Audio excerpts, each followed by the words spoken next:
Good morning, everyone. Welcome to North End Women's Center. I'm Cynthia, as you've heard, and I'm the Executive Director. Before I begin, I want to acknowledge Bree, who smudged us all before we started, and I want to acknowledge the drummers who opened us, so thank you for that. I want to acknowledge Janice, who's going to speak after me, for her courage and for her connection to the center and for everything she's taught me. Janice was here as an employee when I started 13 years ago, and she told me how it went, and I listened, and she's lovely and beautiful, and so I'm so happy she's joining me up here. I love it. Today's a special day. Of course, it's about funding, but it's also about hope and women and gender diverse people and community. But I want to begin by recognizing Minister Nahana Fontaine. You have always believed in NEWC. You spoke about that. You've been involved with NEWC. You have always supported us. And with this funding towards the new North End Women's Center, you've also inspired others to believe in this project too. Your confidence and belief in this project will help open doors, create momentum for this project, and make this community space possible. On behalf of NEWC and the women and families who will benefit from this new space, for generations to come, thank you for believing in what this space can be. Minister Fontaine, your leadership, your advocacy, and your fierce commitment to women, girls, two-spirit and gender diverse relatives, but especially in your role as minister responsible for women and gender equity. You've brought resources to Indigenous women and gender diverse people in ways that we have never seen.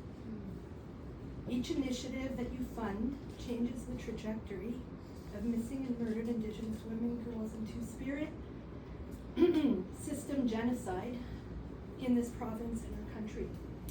We see your work, we see your commitment, and we see and know your heart. And we love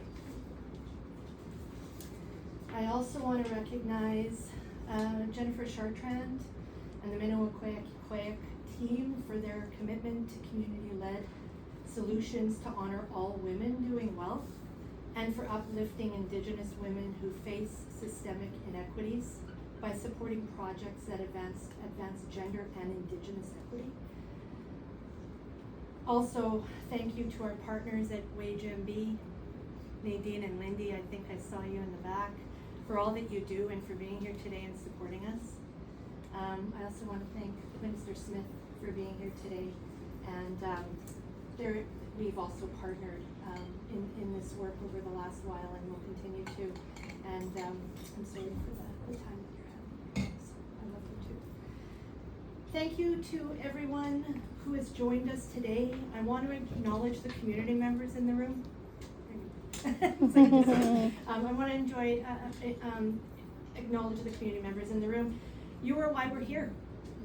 Everything we do at North End Women's Center begins with listening to women, believing women, and walking alongside women. This project has always been about creating a place where women and gender diverse people can feel safe and can feel cared for. I can't wait until we're in this new space and we can share coffee, hugs, and laughs together. To the staff of North End Women's Center, thank you, miigwech. Every day you support relatives in such caring, thoughtful, and loving ways. You meet women where they're at without judgment. You walk alongside relatives through crisis, trauma, healing, grief, celebration, and new beginnings. You create spaces where women and gender diverse folks feel seen, heard, and valued. It's so nice to see board members here today in the room, and it's so nice to see our project partners. Lindsay from Prairie Architect, you've been on this journey with me since 2019. Erin's here as well. We have Lauren, who's helped me really try to figure out putting these funding blocks together. And we of course have Lindsay and Terry from Park West Projects, who are going to be helping us build this building. If you have not had a chance yet, please take a look at the photo boards around the room. It gives you an idea of what it's going to look like. We have right there in the back some original consultation photos from 2020, before COVID happened and changed our lives forever. But it changed our lives in a way that we recognized the things we were going to build that didn't meet the needs of going forward. So we've made a lot of changes to that. You'll see examples of what the community space is going to look like. This right here is the parking lot in the middle where the new building is going to be and connects to where we're in now. This room becomes that. The drop-in becomes that. So there's so many beautiful things that are going to happen. And so make sure you check that out. The voices, experiences, needs, and hope of women that we've supported, or will support through this building, will go on for generations. For over 40 years, North End Women's Center has walked alongside women through some of the most difficult times. Every day we witness incredible resilience. We see women overcome barriers that many people cannot imagine. And we see strength, courage, love, and determination. But every day we also see the limits of what our current building can provide, because we're outgrowing the space, as you can tell from being in this room today. There's people in the hallway. That is why this project matters so much. So once again, thank you, Miigwech, Minister Fontaine, the province of Manitoba's Mino'Ayaawag Ikwewag strategy for this capital contribution to the new North End Women's Center. Together we are building something more than a building, and a place where women and families can thrive for generations to come. So thank you, Miigwech. Thank you for everybody for coming.